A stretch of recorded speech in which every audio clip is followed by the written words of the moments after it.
Bien, pasamos entonces ahora a realizar un ejercicio parecido al que tendréis que realizar en la tarea puntuable de esta semana con un archivo parecido. El archivo le hemos llamado prokaryotes.txt. Es un archivo de datos que proviene de las bases de datos de UCSC, aunque lo hemos modificado ligeramente. Hemos seleccionado una serie de columnas y hemos cambiado algunos símbolos para que fuera bien compatible con R, no nos diera ningún tipo de problema. Entonces vamos a leerlo, lo voy a almacenar en una variable que voy a llamar proc. Vuelvo a utilizar readTable con el nombre del archivo que tengo que tener obviamente en mi directorio de trabajo, y de nuevo header igual a true. Lo primero que podemos hacer, no quiero imprimirlo en pantalla porque tiene muchos elementos. Podemos hacer antes de nada summary de este objeto, de este data frame,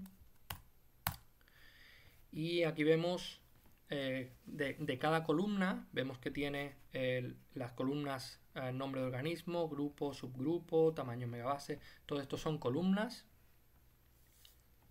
y para cada una de ellas vemos, dependiendo de qué tipo sea la columna, vemos un resumen diferente, ¿de acuerdo? Por ejemplo, para los factores, como el factor grupo, nos da los distintos grupos que hay y el número de elementos que tiene cada uno de ellos. Podemos ver los primeros elementos de este data frame. Vemos vemos las distintas columnas y el tipo de información que contienen. Podemos ver, por ejemplo, el número de columnas total con el comando encall, y lo mismo para el número de filas con enrow. Vemos que tiene 10 columnas y 1000 filas. Bien, si queremos ver, por ejemplo, de qué tipo es cada columna, qué tipo de datos guardamos en cada columna, recordad el comando supply, al que introducimos como argumentos el objeto, en este caso nuestro data frame, y la función que queremos aplicar en cada columna, en este caso class. Aquí vemos que tenemos varios factores y varios vectores numéricos. Bien, podemos, por ejemplo, ver también, podemos llamar a una sola columna de este data frame y ver un resumen de los datos que contiene con summary de nuevo, pero en este caso, en vez de hacerlo del objeto completo, del data frame completo, vamos a hacerlo de una sola columna, por ejemplo, grupo. Vemos que nos devuelve, podemos ver qué tipo de objeto nos devuelve. De hecho, podemos aplicar funciones a otras funciones, como este es el caso. Aplicamos class a summary, vemos que nos está ofreciendo un vector con el número de elementos que tiene cada grupo. Es un vector con nombres asociados, el nombre de cada grupo. Y de hecho podemos, por ejemplo, ordenar este vector que nos devuelve summary en orden inverso, por ejemplo, con el argumento decreasing igual a true. Así vemos, en orden inverso, podemos, como es un vector, podemos seleccionar uno de los elementos de este vector con los corchetes, igual que hacemos con un vector cualquiera.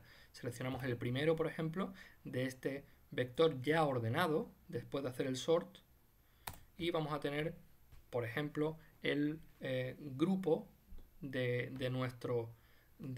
todo nuestro data frame que tienen más elementos dentro. Lo siguiente que podemos hacer es ordenar todo el data frame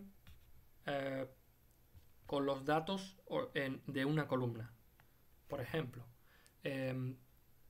queremos ordenar todos los datos de un solo grupo. Por ejemplo, vamos a elegir el grupo Fusobacteria. Queremos ordenar todos estos datos según el número de scaffolds que tienen. Aunque podemos anidar funciones como hemos estado haciendo hasta ahora, yo recomendaría que cuando queremos, por ejemplo, unir dos condiciones, como estamos ahora diciendo, el grupo Fusobacteria y ordenar por scaffolds, es mejor hacer una variable intermedia. Vamos a generar la variable fuso, que va a corresponder a los elementos de proc en los que la columna grupo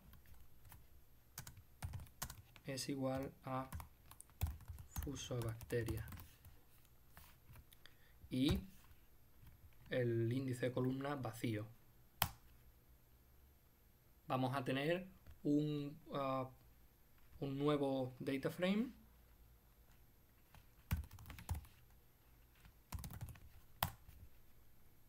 en el que todos los elementos son del grupo Fusobacteria. Y ahora vamos a lo siguiente que queremos hacer, que es ordenar este grupo. Todo el data frame queremos ordenarlo por el valor de una de las columnas. Es diferente a lo que hicimos antes, que fue ordenar un vector, que utilizamos la función sort. En este caso queremos ordenar todo un data frame por los valores de una sola columna, y para eso tenemos que utilizar la función order. Entonces vamos a utilizar también los corchetes. Es como hacer un subconjunto de fuso, pero vamos a darle dos índices, pero el índice de las columnas lo vamos a dejar vacío para volver a obtener todas las columnas, y el índice de las filas vamos a colocar la función order, y como argumento vamos a añadirle la columna de fuso scaffolds. Y de hecho vamos a darle un orden inverso también.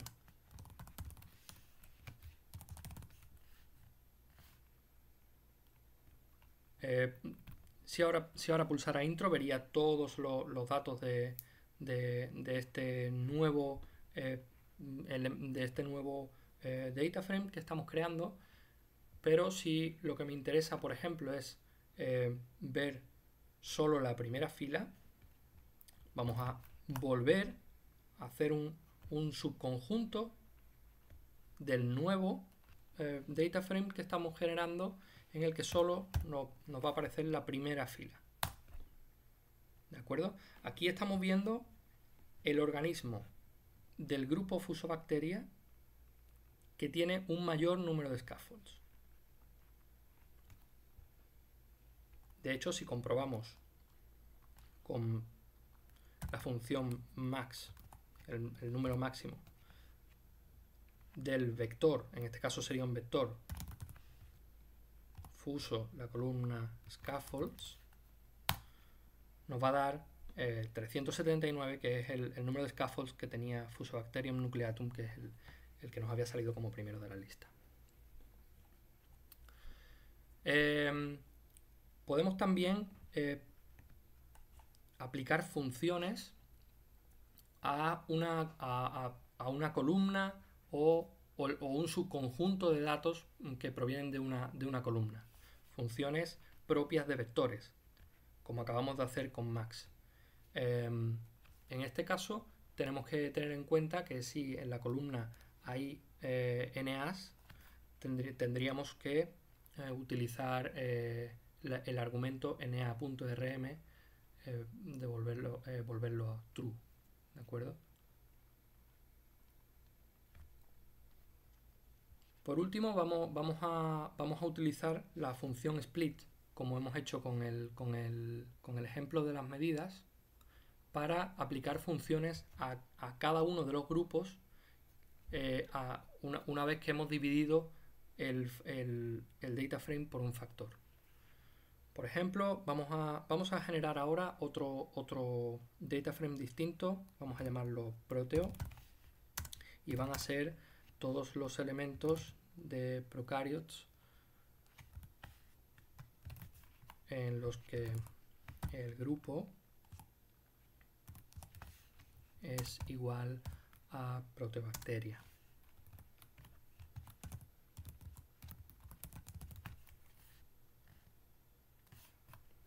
Y el índice de las columnas vacío.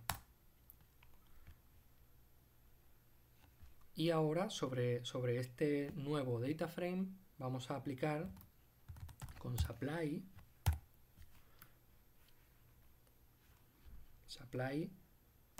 vamos a aplicar split de los genes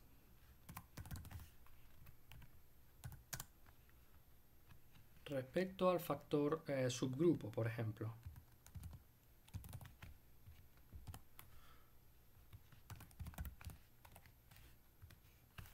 Hay que tener en cuenta que una vez que he hecho un nuevo data frame, en este caso Proteo, todas las operaciones que hagamos con él de sorting, de subgrupos y demás, tenemos que volver a llamarlo al nuevo, a Proteo. No podemos basarnos en el orden o en las condiciones del original, digamos, de proc, ¿de acuerdo? Porque el orden sería diferente y nos saldrían datos extraños que no queremos.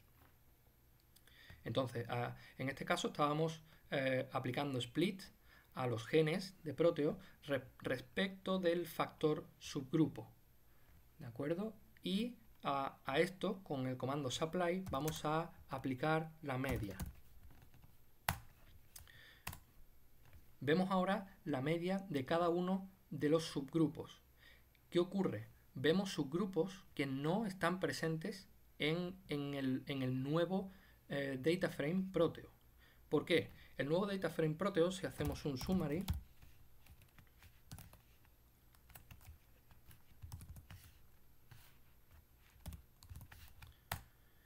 vemos, podemos hacer de hecho summary directamente de subgrupo, vemos que están todos los subgrupos que tenía el data frame original, proc.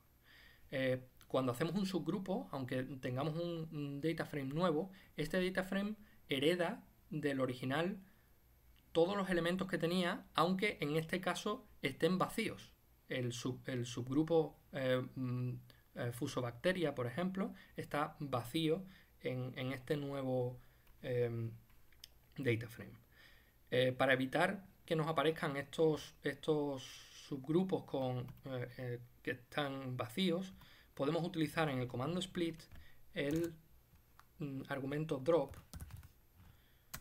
le damos el valor de true y en este caso vamos a eliminar todos los elementos, todos los subgrupos que no tengan ningún elemento dentro. Bien, con esto terminamos entonces. Creo que con estos ejemplos seréis capaces de realizar la tarea puntuable de esta semana.